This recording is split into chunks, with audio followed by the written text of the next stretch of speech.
الذين يحملون العرش ومن حوله يسبحون بحمد ربهم ويؤمنون به ويستغفرون للذين آمنوا ربنا وسعت كل شيء رحمة وعلما فاغفر للذين تابوا واتبعوا سبيلك وقهم عذاب الجحيم ربنا وأدخلهم جنات عدن التي وعدتهم ومن صلح من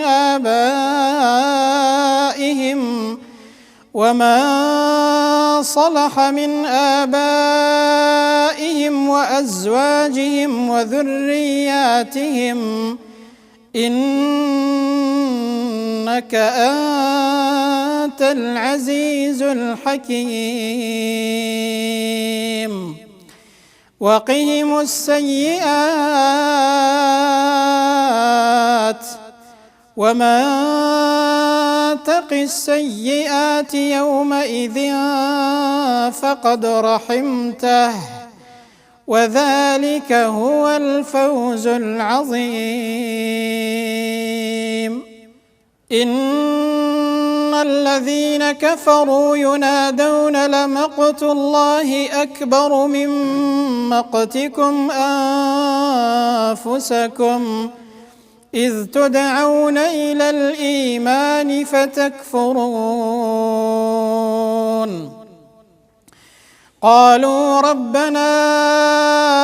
أمتنا اثنتين وأحييتنا اثنتين فاعترفنا بذنوبنا فهل إلى خروج من سبيل ذلكم بأنه